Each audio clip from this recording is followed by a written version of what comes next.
The Dictators.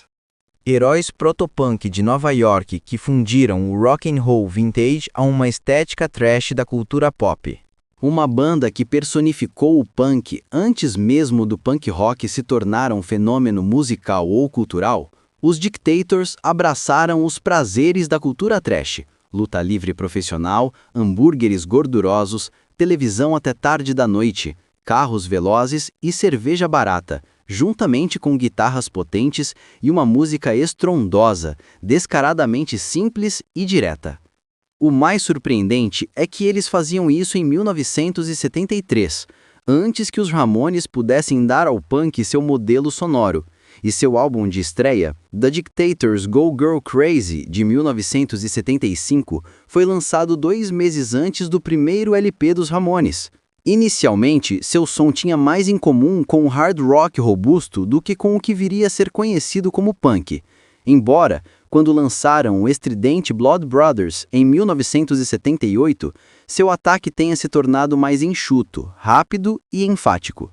Blood Brothers também foi o último álbum da primeira fase da banda, mas os Dictators teimosamente se recusaram a acabar realizando turnês de reunião ocasionais e ressurgindo com um excelente álbum de reunião, DFFD, em 2001.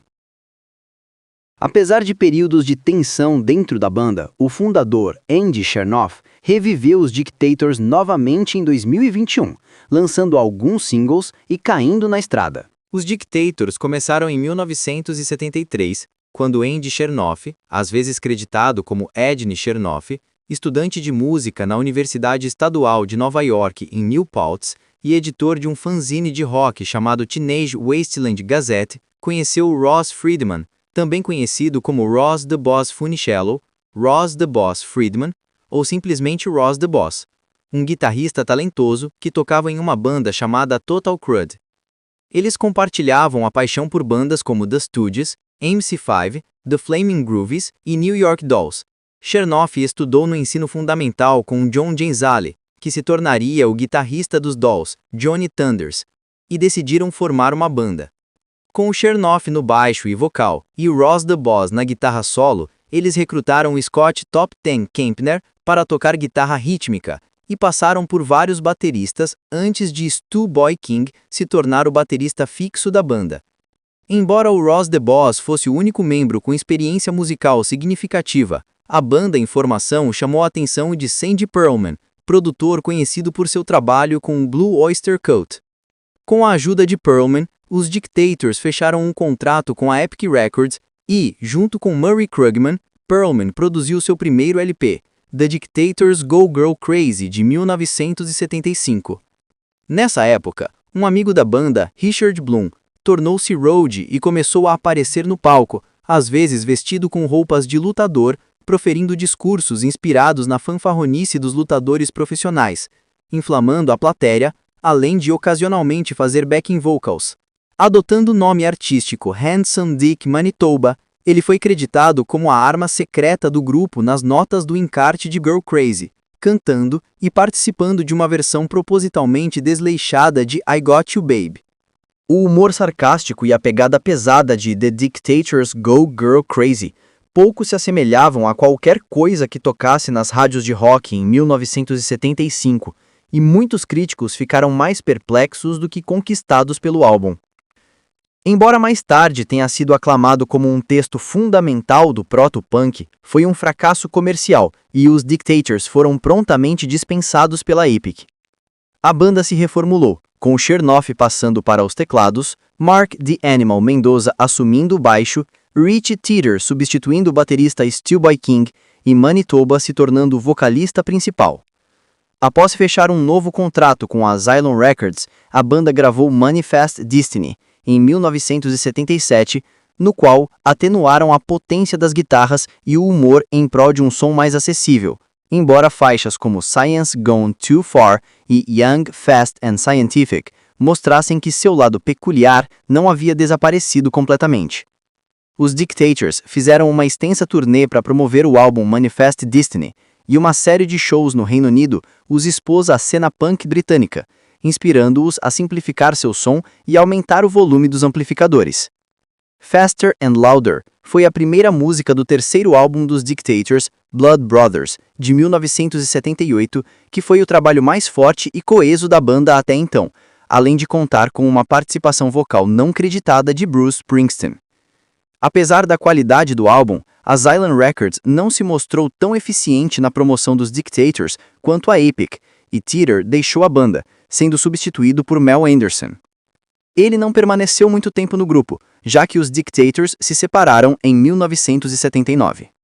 Em 1981, os Dictators fizeram um show único de reunião, e a gravadora ROIR, que lançava apenas fitas cassete, gravou um álbum com as gravações desse show, intitulado Live, Fuck 'Em If They Can't Take a Joke. O álbum foi relançado posteriormente com o título menos polêmico de New York, New York, The Dictators Live. Nessa época, Chernoff estava se dedicando à composição e produção musical, e Ross the Boss tocava em uma banda francesa de hard rock chamada Shaking Street. Em 1982, ele cofundou a banda de power metal Manowar, que experimentaria o sucesso comercial que os Dictators não alcançaram.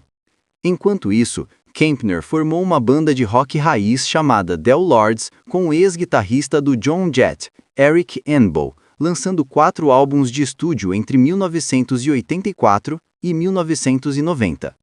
Em 1986, Chernoff e Ross the Boss e Manitoba lançaram uma nova banda, Manitoba's Wild Kingdom, que reviveu o espírito dos Dictators com uma influência de metal mais forte. Com J.P. Thunderbolt Patterson na bateria e a participação especial de Daniel Ray, associado dos Ramones, na guitarra, o Manitoba's Wild Kingdom lançou o álbum And You em 1990, e embora o single The Party Starts Now tenha recebido alguma atenção na MTV, o disco não vendeu além do público fiel dos Dictators, e a banda se separou em 1991. Em 1996, os Dictators se reuniram mais uma vez, com Frank Funaro, do Del Lords, na bateria, lançando um single pela Norton Records, I Am Right e Loyola. Um segundo single, Who Will Save Rock and Roll, foi lançado em 1997, e eles começaram a trabalhar em um álbum. DFFD, de 2001, com Chernoff, Manitoba, Ross the Boss e Kempner, com Funaro e Patterson se revezando na bateria, provou ser um dos melhores álbuns dos Dictators, com material excelente e performances eletrizantes. A banda fez uma turnê para promover o lançamento, incluindo uma apresentação memorável no Little Steven's Underground Garage Festival em 2004, e 2 shows na Costa Leste foram gravados para o lançamento ao vivo de 2005, Viva Dictators! Os Dictators continuaram a fazer turnês ocasionais, principalmente na Espanha, onde conquistaram uma base de fãs especialmente fiel. Mas, à medida que Chernoff e Kempner dedicavam mais tempo às suas carreiras solo, a banda se desfez. Em 2012, Handsome Dick Manitoba lançou uma nova banda, Manitoba, que contava com ele próprio, Ross the Boss, Patterson, Daniel Hay e o baixista Dean Rispler, ex-Murphy's Law e produtor respeitado. Inicialmente, a banda se concentrou nos repertórios dos Dictators e do álbum Wild Kingdom de Manitoba, além de covers, e em 2013 mudaram o nome para Dictators NYC e começaram a trabalhar em material original. No final de 2015, os Dictators NYC lançaram um novo single, Supply and Demand, escrito por Manitoba e Ross the Boss. Após uma disputa judicial com Chernoff, a banda voltou a se chamar Manitoba antes de se separar no final de 2017. No mesmo ano em que Manitoba começou a se apresentar, Chernoff lançou seu primeiro EP solo, Don't Fade Away, e em 2015 ajudou a coordenar uma reedição de luxo de The Dictators Go Girl Crazy, que foi remasterizada e expandida, incluindo 2 remixes de Andrew W.K.